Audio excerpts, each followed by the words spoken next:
हाँ जी गाइस, एक और सरकास्टिक संडे के अंदर आपका बहुत बहुत स्वागत है। बहुत सारी इंटरेस्टिंग अपडेट्स आपके लिए फिर से लेके आ गया हूँ टेल्को एंड टेक की। अगर आप टेक के लिए आए हो तो टाइम स्टैम्प ये रहा, लेकिन अगर टेल्को के लिए आए हो तो यहीं से स्टार्ट करते हैं। आगे बढ़ने से पहले आपको बता दूं, हमारे स्किनली वेबसाइट के ऊपर हमने जितने भी डिजाइन आउट ऑफ स्टॉक हो रहे थे, बहुत सारे लोगों के पर्सनली डीएम आ रहे थे कि भाई ये डिजाइन, तो सारे के सारे डिजाइन जो है वो हमने ऑलमोस्ट रीस्टॉक कर दिए हैं। प्लस 150 से ज्यादा नए डिजाइन यहाँ पे हमने लॉन्च कर दिए हैं इस वीक, तो आप जरूर जाके देख लेना। अगर अभी तक आपने स्किनली चेकआउट नहीं किया है तो हमारा छोटा सा ब्रांड है जहां पे फोन, लैपटॉप, PS5 या फिर कंसोल के स्किन्स वगैरह आप वहां पे ले सकते हो। बहुत अफोर्डेबल प्राइसिंग के ऊपर बहुत अच्छी क्वालिटी देने की ट्राई करता हूं। मेरा छोटा सा साइड हसल है, तो अगर आप सपोर्ट करेंगे तो बहुत अच्छा लगेगा। जाके चेकआउट कर लेना। वेबसाइट का लिंक नीचे डिस्क्रिप्शन में मिल जाएगा एंड कूपन कोड भी यूज कर लेना। सो पहली अपडेट पे चलते हैं। तो टेलीकॉम ऑपरेटर्स ये चाहते हैं कि व्हाट्सएप, टेलीग्राम या फिर सिग्नल जैसे जो मैसेजिंग एप्स है ना, ये लोग भी टेलीकॉम एक्ट लाइसेंसिंग रेजीम के अंदर आने चाहिए। उनका ये मानना है कि जिस तरीके से जो सारी टेलीकॉम ऑपरेटर्स हैं वो सारे एक तरीके से कनेक्टिविटी दे रहे हैं लोगों को, तो इसी तरीके से ये जो एप्स हैं ये भी तो कम्युनिकेशन दे रहे हैं। तो जो लाइसेंसिंग का खर्चा है या जो कॉस्ट है वो अकेले टेलीकॉम ऑपरेटर्स क्यों भरें? इनके ऊपर भी तो कुछ हिस्सा आना चाहिए कि नहीं। प्लस एक और चीज ये है कि ट्राई से डिमांड करते हुए इन तीनों चारों जो हमारी टेलीकॉम ऑपरेटर वाली कंपनीज हैं, उन्होंने ये कहा है कि ओटीटी एप्स कॉलिंग और मैसेजिंग के लिए जो यूज होते हैं उनकी भी सर्विसेज को ऑथराइजेशन के बाद ही देना चाहिए। फॉर एग्जाम्पल यहाँ पे जियो या फिर हम किसी का भी सिम लेते हैं तो यहाँ पे केवाईसी करना पड़ता है, ऑथराइज होता है, उसके बाद हमारे नाम से वो लिंक हो जाता है। अब जाके हमको कम्युनिकेशन के लिए एक आईडी मिलती है, यानी एक सिम कार्ड मिलता है जिससे हम कम्युनिकेट कर पाते हैं। इसी तरीके से व्हाट्सएप, टेलीग्राम या इन पर भी एक ऑथराइजेशन का सिस्टम लगना चाहिए। आई डोंट नो कि ये केवाईसी के बारे में यहाँ पे बात हो रही है या फिर किसी और तरीके से, क्योंकि व्हाट्सएप नंबर से चलता है एंड नंबर अगेन केवाईसी से लिंक्ड है, तो इनडायरेक्टली ऑथराइज तो है। लेकिन और कोई एप्स हैं अगर जो टेलीकॉम नंबर को बाईपास कर रही हैं, तो ऐसे में क्या उनको भी एक केवाईसी के सिस्टम के थ्रू जाना चाहिए या नहीं? आपको क्या लगता है नीचे कमेंट करके जरूर बताना। अगली अपडेट पे चलते हैं। तो ई सिम्स के बारे में थोड़ी सी बात करते हैं। यहाँ पे एक कंपनी है मैट्रिक्स सेल्यूलर, आपने देखा होगा इंटरनेशनल एयरपोर्ट्स पे इनके स्टॉल्स या फिर शॉप्स बनी होती है जहां पे आप सिम कार्ड्स ले पाते हो। अगर आप कहीं अब्रॉड ट्रैवल कर रहे हो तो वहां पे आपको काफी ज्यादा काम आती है। अब इस कंपनी ने क्या किया है कि ई सिम्स अपने लॉन्च कर दिए हैं एंड इससे होगा ये कि अब आपको फिजिकल सिम की कोई टेंशन नहीं है कि भाई आप अगर किसी भी कंट्री पर ट्रैवल कर रहे हो तो वहां पे जाके लोकल सिम कार्ड खरीदो या फिर यहां से जाते हुए अपना रोमिंग प्लान अपने नंबर पे एक्टिवेट कराओ। बेसिकली ये ई सिम दे रहे हैं। सिंपली आप इनकी वेबसाइट पे या फिर ऐप पे जाओगे, लॉग इन करोगे, अपनी कंट्री सिलेक्ट करोगे कहां पे ट्रैवल कर रहे हो एंड वहां पे एक ई सिम परचेज कर लोगे। ई सिम सीधा क्यूआर कोड के फॉर्म में आपके फोन पे आ जाएगी। उसको स्कैन करते ही आपकी ई सिम इंस्टॉल एंड उस कंट्री के टैरिफ रेट्स आपके ऊपर एप्लीकेबल हो जाएंगे। यूएस का कुछ बताया 1000 रुपए से सिम स्टार्ट है एंड यूके अगर ट्रैवल करो तो 500 रुपए में ई सिम आपको यहाँ पे मिल जाएगी। एंड इसी तरीके के बहुत सारे डेटा प्लान हैं जो इनकी वेबसाइट पे लिस्टेड है। अगर कहीं ट्रैवल कर रहे हो अब्रॉड तो इनके प्लान को कंपेयर जरूर कर लेना अपने वाले प्राइसिंग से कि आपको जियो, एयरटेल या वी क्या ऑफर कर रहा है वर्सेस मैट्रिक्स की ई सिम अगर ले रहे हो तो वो क्या पड़ रही है। वैसे मैं अपने एक्सपीरियंस से बताऊं तो मैं 4-5 कंट्रीज में ट्रैवल कर रहा हूं एंड हर बार मुझे अपनी लोकल वाली जो सिम्स हैं उनसे ज्यादा बेटर प्राइसिंग जो है वो वहां के लोकल सिम कार्ड्स पे ही मिली है। वहां जाके सिम खरीदी, वहां का रिचार्ज कराया हफ्ते 10 दिन का एंड फुल ऑन मजे किए। अगली अपडेट पे चलते हैं। तो वो एमटीएनएल की तरफ से है एंड एमटीएनएल ने बीएसएनएल के साथ 10 साल का एक सर्विस एग्रीमेंट किया है। एमटीएनएल ने यहाँ पे कुछ चीजों को अप्रूव किया है, जैसे कि उनकी एक सब्सिडरी कंपनी है मिलेनियम टेलीकॉम लिमिटेड। इसके लिए बोला गया कि इस कंपनी को कंप्लीटली बंद कर देंगे। इसके अलावा एमटीएनएल के अंदर 2 और कंपनीज आती हैं जिनका नाम है MTNL STPL IT services limited and दूसरी है Mahanagar telecom Mauritius limited MTML. इन दोनों कंपनीज के शेयर्स भी ये दे देगा। तो ऑन पेपर एक तरीके से एमटीएनएल खत्म होती दिख रही है। खैर ये तो पता ही था एंड एमटीएनएल के ऊपर मैंने एक डिटेल केस स्टडी बनाई थी। अगर नहीं देखी आपने तो अभी जाके देख लेना पूरा क्या सिस्टम था। एंड हमें तो बीएसएनएल से इस टाइम पे मतलब है नहीं, 4G आए, 5G आए, प्राइसेस बढ़िया आए, लेकिन उससे ज्यादा सर्विसेज अच्छी हैं। बीएसएनएल के करंट सिनेरियो की भी एक पूरे वीडियो बनाई है, डिटेल नहीं देखी हो तो जाके देख लेना, काफी बढ़िया वीडियो है। अगली अपडेट पे चलते हैं। तो एयरटेल और जियो के चाहने वाले जिन्होंने बीएसएनएल में पोर्ट नहीं किया है तो कम से कम 1 या 2 रिचार्ज तो अभी तक करा बैठे होगे ना नए वाले प्राइसिंग के ऊपर। अब अपडेट है वी की तरफ से, क्योंकि वी अब ये कह रहा है कि उनका 5G किसी भी टाइम पे आ सकता है एंड सारी कंपनीज ने क्योंकि अपने प्राइस हाई कर दिए हैं उससे वी को काफी ज्यादा फायदा हुआ है। हाई प्राइसेस पे थोड़ा सा रेवेन्यू बढ़ा है। हालांकि इनके यूजर्स भी छोड़ छोड़ के BSNL पे गए हैं, लेकिन इनके हिसाब से ये 5G के प्राइसेस को काफी ज्यादा कंट्रोल में ही रखेंगे, यूजर्स को बेनिफिट देंगे 5G की अच्छी प्राइसिंग का। इन शॉर्ट ये कह रहे हैं कि हम देंगे सस्ता 5G, दिल थाम के बैठे रहो। वैसे लॉजिकली भी तो वी को सस्ता 5G देना चाहिए, क्योंकि स्टार्टिंग में तो एयरटेल और जियो ने भी अपना 5G फ्री में ही बांट रहे थे, एंड इवन अभी भी अनलिमिटेड 5G कुछ कुछ प्लान्स के ऊपर है।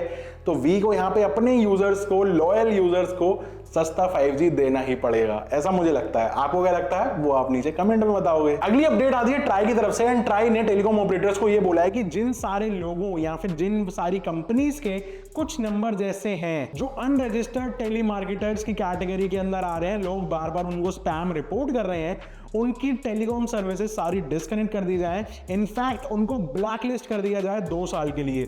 जब ब्लैकलिस्ट होगा कोई नंबर तो उससे होगा ये कि उस आईडी या फिर उस कंपनी को 2 साल तक किसी भी कंपनी की कोई भी सर्विस नहीं मिलेगी इन द टेलीकॉम कैटेगरी। अगर वो एयरटेल से सर्विसेज ले रहे हैं, एयरटेल से डिस्कनेक्ट हुआ, इसके बाद जियो, वी, BSNL या कोई भी और कंपनी है, उससे ये सर्विसेज नहीं ले सकते। इवन ट्राई बोल रही है कि जो ये डायरेक्टिव्स दे रहे हैं किसी भी नंबर्स की लिस्ट के लिए, हर 15 दिन के अंदर इनको अपडेट चाहिए टेलीकॉम ऑपरेटर से कि भाई उस नंबर्स का क्या स्टेटस है। इन शॉर्ट अनरजिस्टर्ड प्रमोशन वाले जितने भी वॉइस कॉल्स आते हैं ना, उनको गवर्नमेंट बंद करना चाहती है, क्योंकि कंज्यूमर्स की तरफ से बहुत कंप्लेंट्स जाती हैं। 2-3 तो मैंने भी करी हैं, क्योंकि इसी के साथ ना और भी फ्रॉड कॉल्स वाले बिल्कुल ऑर्गेनाइज्ड क्राइम्स चल रहे हैं काफी सारे कंट्री के अंदर, जैसे जमतारा एक वन ऑफ द एग्जांपल है। तो ट्राई अब जाग रही है एंड कह रही है कि इनको इमीडिएट एक्शन से ब्लैकलिस्ट करो।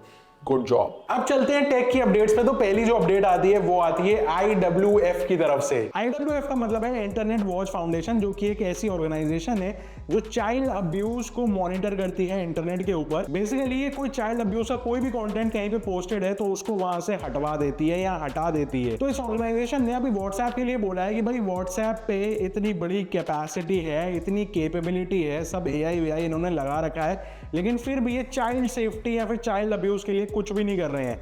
लोग कुछ भी इमेजेस एक दूसरे को शेयर कर देते हैं, एंड इसमें चाइल्ड अब्यूज की भी कुछ इमेजेस हो सकती हैं। तो इस ऑर्गेनाइजेशन का ये कहना है कि व्हाट्सएप को ये मॉनिटर करना चाहिए कि भाई थोड़ा सा डिटेक्ट करे AI वगैरह लगा के कि अगर कुछ इस तरीके की इमेज जा रही है तो उसको वहीं पे ब्लॉक कर दे या कुछ मेजर्स ले इसको रोकने के लिए। तो व्हाट्सएप पे ऐसा कहना है कि भाई हम तो एंड टू एंड एन्क्रिप्शन देते हैं ना, अगर हम इमेजेस को स्कैन करने लगे या डिटेक्ट करने लगे तो हम सिर्फ इमेजेस नहीं, हमको सारे मैसेजेस का भी एक्सेस मिल जाएगा, वो भी हमको देखने पड़ेंगे। तो इस तरीके से सिर्फ images in a particular category अगर हम पकड़ें तो वो डिटेक्शन पॉसिबल नहीं है एज पर व्हाट्सएप अभी के लिए। आगे क्या होता है देखेंगे, लेकिन ये एक चिंता का विषय हो सकता है। अगली अपडेट फिर से व्हाट्सएप की तरफ से। तो व्हाट्सएप पे हमको दूसरों के स्टेटस देखना काफी पसंद है, लेकिन अभी तक दिक्कत क्या आती है कि किसी भी स्टेटस को हम कुछ लिखते हैं तो वो एज अ चैट रिप्लाई हो जाता है उस कॉन्टैक्ट को।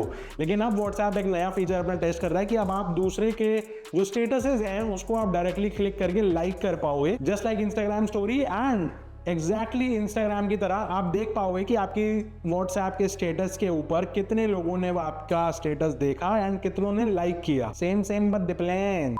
तो ये जो स्टेटस लाइक वाला नया फीचर है ये बहुत जल्दी आ जाना चाहिए। अब रिसेंटली हम क्या देख रहे थे, व्हाट्सएप पे मेटा AI इन्होंने लॉन्च कर दिया, लेकिन अब उसका एक एडवांस्ड वॉइस टॉकिंग वाला वर्जन भी हो सकता है आने में है। अगर आप वाकई में व्हाट्सएप पे AI यूज कर रहे हो तो कमेंट करके बताना, एंड सर्च करके देखना हु इज सरकास्टिक सिंधी, बताना क्या रिजल्ट आया। अगली अपडेट गूगल की तरफ से है। गूगल ने यहाँ पे बिना किसी अनाउंसमेंट के Imagen 3 AI को लॉन्च कर दिया है। ये एक इमेज डेवलपमेंट AI है जो बेसिकली अभी सिर्फ US के यूजर्स के लिए अवेलेबल है। ये जो 3rd जनरेशन AI है ना, इसके अंदर इमेजेस के जो टेक्सचर्स हैं वो बहुत ज्यादा इंप्रूव होके आएंगे, साथ ही साथ प्रॉम्प्ट को बहुत अच्छी तरीके से फॉलो करेगा। अभी तक तो क्या होता है कि AI को बार बार बोलना पड़ता है कि भाई जो बोला है वो करना, वो भी रिक्वेस्ट करके। तो इसके यूज से रिलेटेड जो रिसर्च पेपर है वो भी गूगल ने पब्लिश करा है, एंड ऐसा बताया है कि भाई इस वाले जो जनरेशन के अंदर है ना, वो हार्मफुल कंटेंट यहाँ पे प्रोड्यूस नहीं होगा। वैसे सोचने वाली बात ये नहीं है कि अगर AIs को अगर कंपनीज हर तरीके से रिस्ट्रिक्ट करके रख देंगी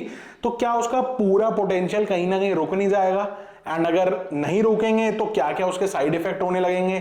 काफी सोचने वाली बात है, नहीं? अगली अपडेट इंस्टा की तरफ से है। इंस्टाग्राम यहाँ पे अपने प्रोफाइल पेज पे कुछ टेस्ट कर रहा है। ये एक्सपेरिमेंट कर रहे हैं वर्टिकल प्रोफाइल ग्रिड के लिए। कुछ टाइम पहले जैसे केस आया था कि मेटा ने रियल इमेजेस को एआई जनरेटेड बता दिया था, एंड मार्केट में जब से एआई जनरेटेड इमेजेस आने लग गई हैं तब से सोशल मीडिया प्लेटफॉर्म्स ने एक ऑप्शन दे दिया कि भैया खुद ही टिक कर दो कि ये जो इमेज आप अपलोड कर रहे हो ये एआई जनरेटेड है या फिर रियल। लेकिन ये जो काम है ना इंस्टाग्राम कर नहीं पा रहा था, क्योंकि यूजर्स ने पहले बहुत ज्यादा कंप्लेन करी थी कि उनके रियल इमेजेस को एआई जनरेटेड क्यों दिखा रहे हो भाई। तो यहाँ पे सोशल मीडिया प्लेटफॉर्म्स को और भी कुछ नई चीजें इन्वॉल्व करनी पड़ेंगी, कुछ इंटीग्रेट करनी पड़ेंगी जिससे real versus AI generated images को और अच्छे से पहचाना जा सके।